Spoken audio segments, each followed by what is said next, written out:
This is Greg Remke, and this is part two of a recording on a presentation for the national debate topic on intellectual property rights. I'm recording this for the University Interscholastic League, where my next talk is Saturday at University of Texas, Austin. So we ended here with this slide, and this is from Who Owns Broccoli, which you can find online if you do a search for that. I can't seem to connect a link because it just downloads the PDF. But the question is, how do you understand, appreciate the idea of intellectual property rights, or are they privileges, as Tom Bell argued? So drawing particularly from Terence Keeley's essay on the history of intellectual property, we talk about the benefits of protecting property rights for innovation and resource allocation. But the fear is if you had no protection of IP, as a sort of socialist nightmare where everyone owns everything together and there's no incentive for people to focus on creativity and innovation. But the other side says, look, if you try and protect claims of innovation, you got state monopolies and you don't know who owns what. You have to keep going, get sued and go to government to try and get protection from people who claim that what you're doing is owned by them somehow. So this is continued on to the present, where you've got this tension between innovation and others claiming that your claims of IP are derivative of theirs. And we all stand on the shoulders of inventors and developers ahead of us. So, a real challenge and discussed in those essays. Early critics said, look, these are state-granted monopolies. And in an era of free trade, you shouldn't have the government telling you what you can do and what you can't do and who can stop you from doing stuff. They were skeptical of the specialness of invention.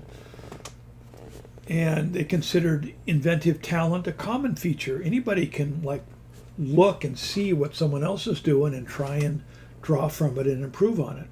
It was not necessary to create these state-granted privileges to encourage innovation, they claimed.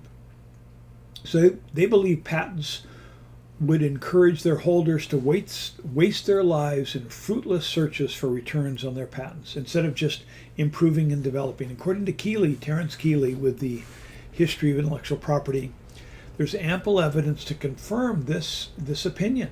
He goes on to make a theoretical case for rethinking intellectual property rights and patents. So this is from his essay.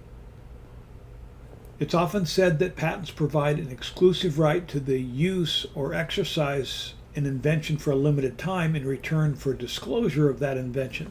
In other words, you have to apply for a patent, which means you disclose what you've done, and in return, some state official or agency protects that invention so that other people can't use it without paying you for it in some way.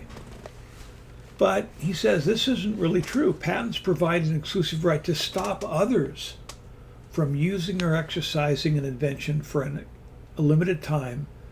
In other words, you say it's yours, but someone else says, no, you derived what you did from me. Anyway, it's back and forth of whether it's a new invention or derivative of someone else's. So Keeley says, as we shall see, this subtle or even pedantic point is important, and it goes to the heart of controversies over patents. In the U.S., 3 classes of patents are recognized: utility patents for new processes of machines, artifacts, composition of matter; design patents for articles of manufacture; and plant patents for new plants, horticulture, agriculture.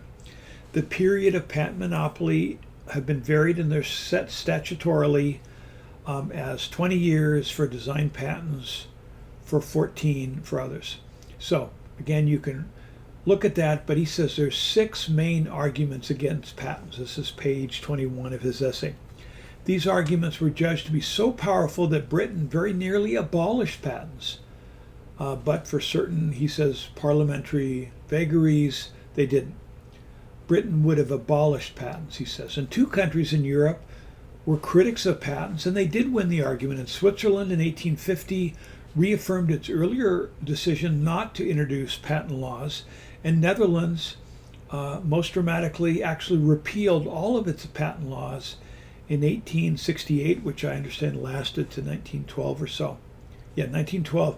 So under pressure, Switzerland in 1907, Netherlands in 1912 introduced patent laws. And again, critics say they would have been better if they didn't. Interesting discussion. You can look more online. This essay by Brink Lindsay at the Niskanen Center looks at IP and is critical of IP. It talks about the captured economy. And again, there's more to this, but I put this up there as a resource. And last point, the mirage of China's IP theft. A lot of the IP says, look, the Chinese have stolen our cool ideas. You couldn't build cars in China without partnering with a Chinese company. Chinese companies just take stuff and copy them.